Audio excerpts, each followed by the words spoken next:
ওপাশে রুম আছে।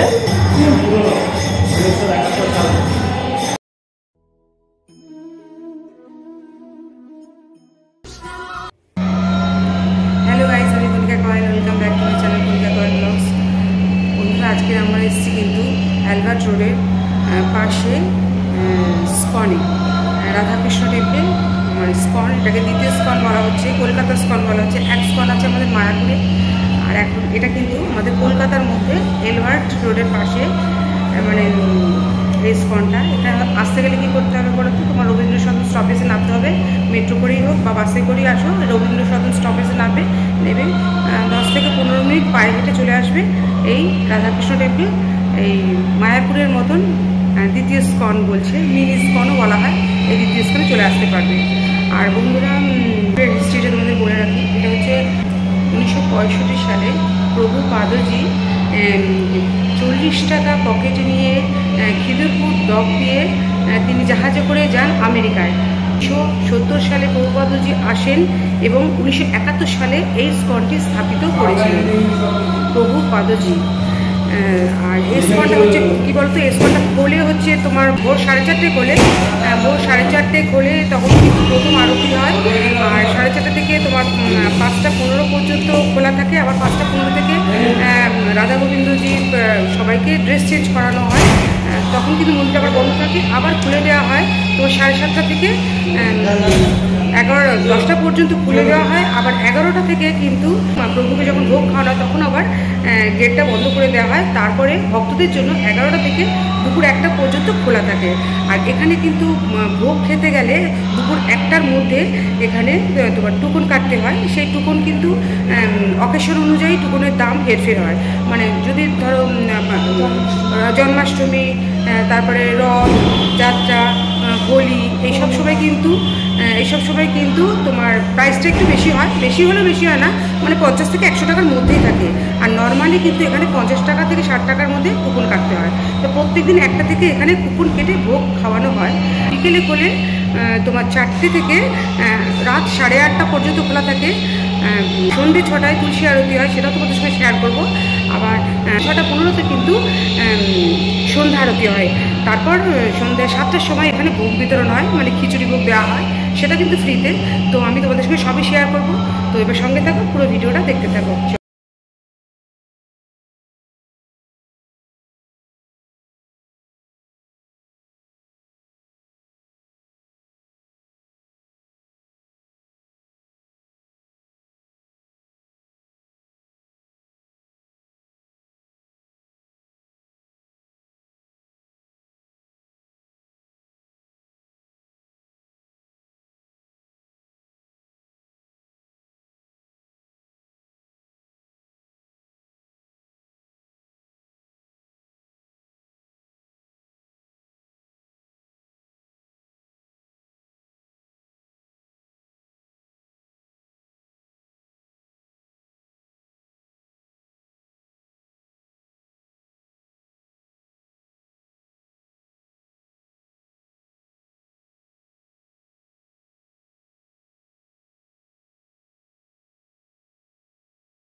এখানকার এক ভক্ত দয়ালু নিমাই দাস, তার সঙ্গে এই মন্দির সম্পর্কে বা ইসকন সম্পর্কে কিছু জেনে নেওয়া যাক। আমার নাম দয়ালু নিমাই দাস। এই মন্দিরটা হচ্ছে ভারতের ইসকন ভারতের প্রথম মন্দির। 1971-এ এই মন্দিরটা নেওয়া হয়েছে। 1971 ইসকন ইন্ডিয়ার প্রথম মন্দির। এই যে বিগ্রহটা দেখছেন, আজ থেকে 55 হবে তো। হ্যাঁ, 55 বছর হয়ে গেছে প্রভুপাদের দ্বারা প্রতিষ্ঠিত। আর প্রভুপাদের রুম আছে এখানে, আপনারা দেখতে পারেন। প্রভুপাদের রুম আছে সামনে। উনি প্রতিষ্ঠা করেছেন। উনি এখানে থাকতেন। ওনার জন্ম এখান থেকে 500 কিলোমিটার দূরে টলিগঞ্জ। ওনার নাম হচ্ছে অভয়চরণ দে। প্রভুপাদজির নাম হচ্ছে অভয়চরণ দে। উনি বাঙালি, আমরা জানি না। আচ্ছা, এটা হচ্ছে আমাদের দুর্ভাগ্য যে অনেকজন আমরা জানি না যে প্রভুপাদ একজন বাঙালি। উনি 1965 সালে তো খিদুরপুর ডগে 40 টাকা। হ্যাঁ, ওখান থেকে খিদুরপুর ডগ থেকে উনি জাহাজে করে, মালবাহী জাহাজে যান। ওখানে ওনার দুবার হার্ট অ্যাটাক হয়। সেই অবস্থায় উনি কৃষ্ণর উপরে শরণাগত ছিলেন পুরো সম্পূর্ণভাবে, যে আপনি যেরকমভাবে চাইছেন সেভাবে করুন, আমি তো আপনার ভক্ত, আমি তো জানি না কিছু, আপনি কী করার জন্য আমাকে নিয়ে যাচ্ছেন। আমি শুধু একটাই জানি যে আমার গুরুদেব আমাকে আজ্ঞা দিয়েছে যে এই যে মেসেজ কৃষ্ণ ভাবনামৃত, এই যে কালচারটা বিদেশি, আমরা কী করছি এখন ভারতীয় হয়ে আমরা বিদেশের কালচারটাকে গ্রহণ করতে চাইছি, বিদেশের মধ্যে বেশভূষা করতে চাইছি। ওনার গুরুদেব ওনাকে বলেছিলেন যে চৈতন্য মহাপ্রভু এই বাড়িটাকে সারা বিশ্বে প্রচার করবে। আর এটা ভবিষ্যৎবাণী হয়েছিল আজ থেকে 500 বছর আগে, যখন চৈতন্য মহাপ্রভু এসেছিলেন তখনই করে গেছিলেন যে পৃথিবীতে যত আছে নগরাদি গ্রাম সর্বত্র প্রচার হইবে মোর নাম। এটা মহাপ্রভু বলে গেছিলেন। তো ওই বাণীটা, আর এটাও বলেছিলেন যে কোনো আমার সেনাপতি ভক্ত আসবে যে এই বাণীটাকে পুরো করবে। তো আমরা সেই হিসাবে দেখতে পারি যে প্রভুপাদই সেই ভক্ত, সেনাপতি ভক্ত, যে সারা বিশ্ব 70 বছর বয়সে একটা বৃদ্ধা মানুষ কী করতে পারে। আমরা 70 বছর বয়সে দেখতে পারি অনেকজনকে বিছানা থেকে উঠতে পারে না, কোথাও গেলে বৃন্দাবনে গিয়ে চুপচাপ বসে, কোথাও ভজন টজন করলে যে আমি এখানে প্রাণ ত্যাগ করবো। তার মধ্যে সেই 70 বছর বয়সে উনি এখান থেকে মালবাহী জাহাজে করে বিদেশে গেলেন, প্রচার করলেন। এটা নয় যে ওখানে গিয়ে, এর আগেও তো অনেকজন গেছে, অনেক বিভিন্ন লোক গেছে, বিভিন্ন বড় বড় লোক গেছে, তারা নিজের ড্রেস চেঞ্জ করে গেছে, কোট প্যান্ট পরে, জ্যাকেট পরে, বিভিন্ন রকমের ড্রেস চেঞ্জ করে গেছে। কিন্তু প্রভুপাদ ধুতি কুর্তা পরে আমাদের ইন্ডিয়ান কালচার এই হিসাবেই গেছে, ওইখানে লোকের পরিবর্তন করে নিয়েছে। যেটা হচ্ছে সব থেকে বড়। আর মায়াপুরের আগে, যে মায়াপুরের আগে কি ইসকনটা না পরে? এটা হচ্ছে প্রথম ইসকন ইন্ডিয়ার ফার্স্ট টেম্পল। এটা হচ্ছে ইন্ডিয়ার ফার্স্ট টেম্পল হচ্ছে এইটা। অ্যালবার্ট থেকে আসার পরে 3C অ্যালবার্ট রোড, কলকাতা 17। এটা হচ্ছে প্রথম মন্দির ইসকন ইন্ডিয়ার, মানে 1971 সালে। এখান থেকে প্রভুপাদ, এই রুম আছে আপনি দেখতে পারবেন, হ্যাঁ নিয়ে যাচ্ছে আপনাকে। এইখান থেকে প্রভুপাদ মায়াপুর, জুহু মন্দির, বৃন্দাবন মন্দিরের প্রজেক্ট এখান থেকে চালু হয়েছে। সমস্ত ইনস্ট্রাকশন প্রভুপাদ এখান থেকে দিয়েছিল। প্রভুপাদ থাকাকালীন ভারতে কিছু কিছু মন্দির, 108খানা মন্দির প্রভুপাদ তৈরি করেছে। ওই যে মায়াপুর যে মন্দিরটা, ওটা কত সালে প্রতিষ্ঠিত হয়েছে? এরপরে কত সালে? 3-4 সাল পরে। আচ্ছা, এই মন্দির কটায় খোলে, কটায় বন্ধ হয়? ভোর 4:30টার সময় মঙ্গল আরতি হয়, 5:30টায় বন্ধ, মানে মঙ্গল আরতি হতে হতে যত সময় লাগে 5:30টায় বন্ধ হয়ে গেল। এবার 7:30টায় খুললো, 1টায় বন্ধ হবে। 7:30টার সময় গুরু পূজা, 1টায় বন্ধ হবে। আবার 1টার সময় তো বন্ধ, 4টার সময় খুলবে, 8:30টায় বন্ধ। আবার তুলসী আরতি হবে সন্ধ্যাবেলায়। হ্যাঁ, 6টার সময় তুলসী আরতি শুরু হয়ে যাবে। আচ্ছা, একটু পরে তুলসী আরতি শুরু হবে। 6:15 থেকে আপনার গড় আরতি শুরু হবে, চলতে থাকবে, তারপরে কন্টিনিউ খেতে হবে। আর ভোগ বিতরণ হবে 7:30টার সময়। বাইরে খিচুড়ি দেওয়া হবে, ফ্রি খিচুড়ি ডিস্ট্রিবিউশন। আর এখানে হালুয়া দেওয়া হবে। এখানে হালুয়া দেওয়া হবে। আর দুপুরে যে খাবে ভক্তরা যে আসবে, তারা কটায় মানে টুকুন করতে হবে? কত টাকা টুকুন করতে হবে? অ্যামাউন্টটা তো বিভিন্ন রকমের হয়। কখনো নর্মাল হলে 70 টাকা, মানে অনুষ্ঠান অনুযায়ী। অনুষ্ঠান যদি হয় তাহলে 100 টাকা করে, স্পেশাল হলে 100 টাকা, কিন্তু স্পেশাল সবসময় থাকে। আর দুপুর 1টা নেই? দুপুর 1টা থেকে 1:45। আর সানডেতে বোধহয় ফ্রিতে খাওয়ানো হয়। ওটা বন্ধ হয়ে গেছে লকডাউনের পরে। প্রোটোকল, সরকারের প্রোটোকলের হিসাবে বেশি ক্রাউড করা যাবে না, সেই জন্য ওটাকে বন্ধ করে সানডে। হ্যাঁ, তো ওইটাও সানডে আসলেও প্রসাদ পাবে, কিন্তু কুপন কেটে গেছে।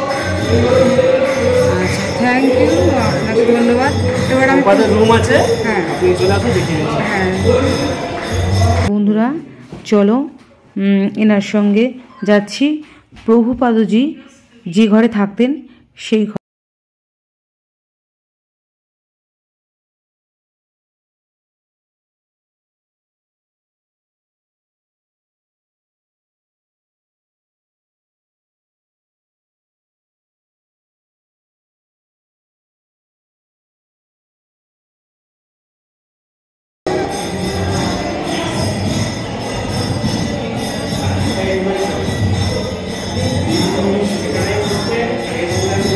এখান থেকে ওনার সব শিষ্যরা উনি ইনস্ট্রাকশন দিচ্ছেন যে মায়াপুর মন্দির কিনতে হবে, জায়গা কিনতে হবে, বৃন্দাবন মন্দির করতে হবে, সব প্রজেক্ট এখানে।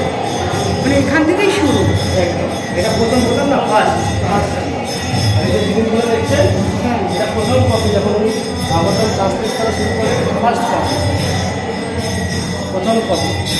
আর এটা হচ্ছে বৃন্দাবনে যদি যান আপনি রাধা দামোদর মন্দির, বৃন্দাবনে রাধারে এই পাথরের উপরে বসে উনি বইটা লিখছেন, ওই পাথরের টুকরায়। আর এটা হচ্ছে ওনার ব্যবহৃত দন্তমঞ্চ। আর এটা হচ্ছে লবণ, যেটা ওনার যখন দেহত্যাগ করেন, যখন গোবর্ধন যান ফিরে যান তখন ওনার সমাধি দেওয়া হয় বৃন্দাবনে, ওখানে লবণটা ব্যবহার করা হয়, লবণটা। আর এটা মালয়েশিয়াতে টিকিট করা হয়েছে, আর এটা মালয়েশিয়াতে টিকিট বার করা হয়েছে, টিকিট। আচ্ছা ওনার মূর্তি নিচে একটা দেখলাম, হ্যাঁ ওটা হয়েছিল যখন ইস্কনের 50তম বছর হয়, ইস্কনের 2015 সালে, 2015 সালে তখন রাশিয়া থেকে আর যে ভারতের যে ম্যাপ জলদূত করে গেছিলেন, ওই জাহাজটা পুরো মনুমেন্ট বানানো হয়েছিল। হাফ পার্ট আমাদের এখানে আছে, হাফ পার্ট রাশিয়াতে।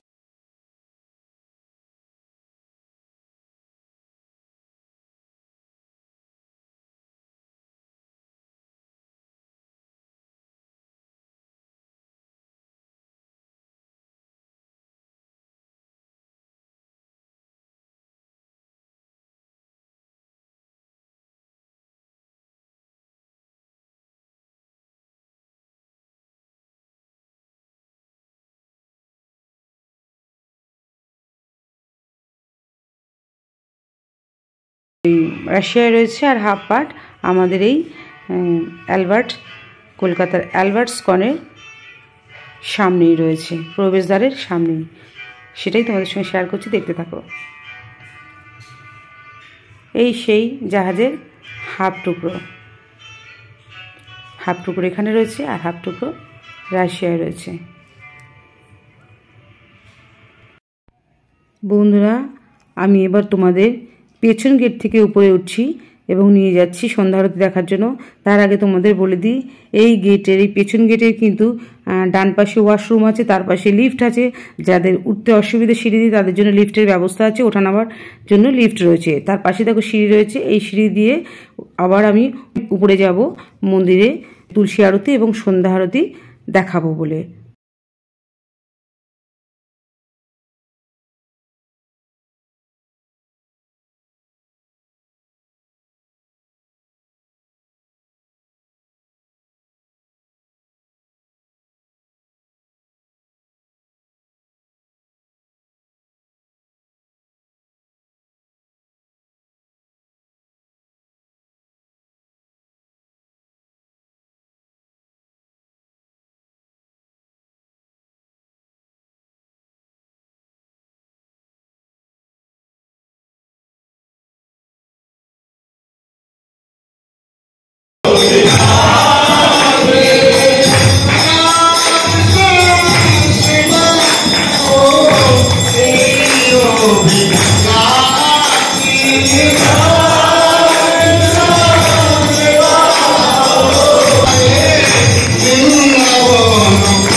বন্ধুরা তুলসী আরতি হয়ে গেছে, এবারে গেট খোলা হবে, এবার সন্ধ্যা আরতি শুরু হবে।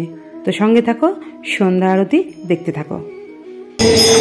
জয় রাধা মাধব হরি হরি কৃষ্ণ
বন্ধুরা, সন্ধ্যা আরতি তোমাদের দেখালাম। এবার আমরা স্কন থেকে নিচে নেমে যাচ্ছি। নিচে গিয়ে কিন্তু তোমাদের স্কনের যে শপিং মল রয়েছে এবং স্কনের যে ভেজিটেবল রেস্টুরেন্ট রয়েছে সেগুলো তোমাদের সঙ্গে শেয়ার করব এবং দেখাবো। তো চলো এবার আমার সঙ্গে নিচে।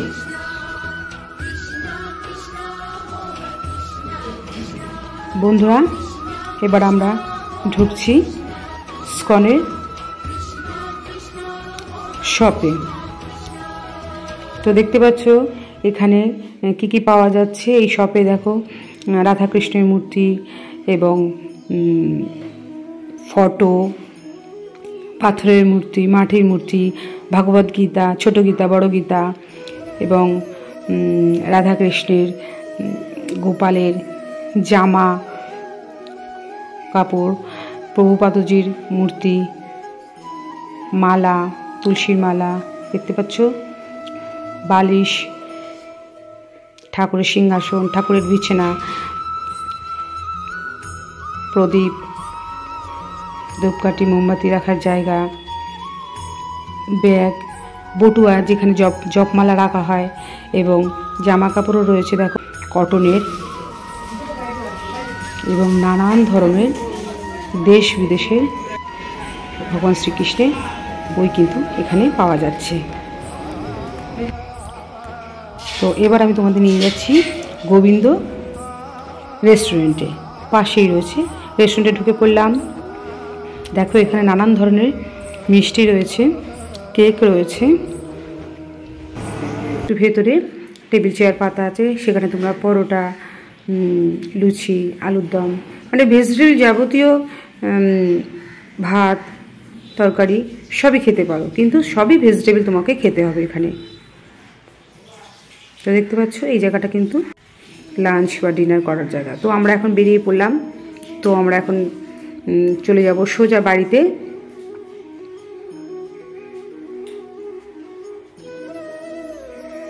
ভিডিওটা ভালো লাগলে সবাইকে শেয়ার করো, কারণ সবাই জানুক যে আমাদের কলকাতায় এত কাছে একটা মায়াপুরের মতন স্কন রয়েছে।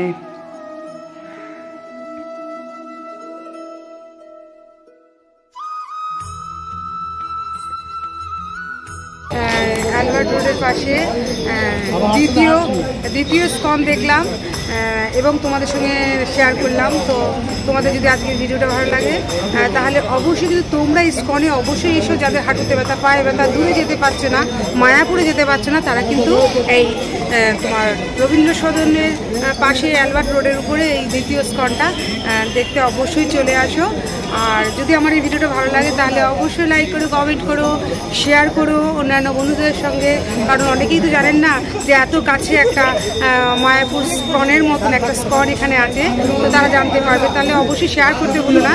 আর যারা এখন আমাকে সাবস্ক্রাইব করেনি তারা প্লিজ আমার চ্যানেলটিকে সাবস্ক্রাইব করে পাশে বেল আইকনে ক্লিক করতে ভুলো না। আর আমি যা যা ব্লগ করবো সব তোমাদের কাছে সরাসরি চলে যাবে এবং তোমরা দেখতে পাবে। তো আজকের মতন বিদায় নিচ্ছি, অন্যদিন আসবো অন্য কোনো ব্লগ নিয়ে। তো সবাই সুস্থ থাকো, ভালো থাকো, আনন্দে কাটাও। Tata, bye bye.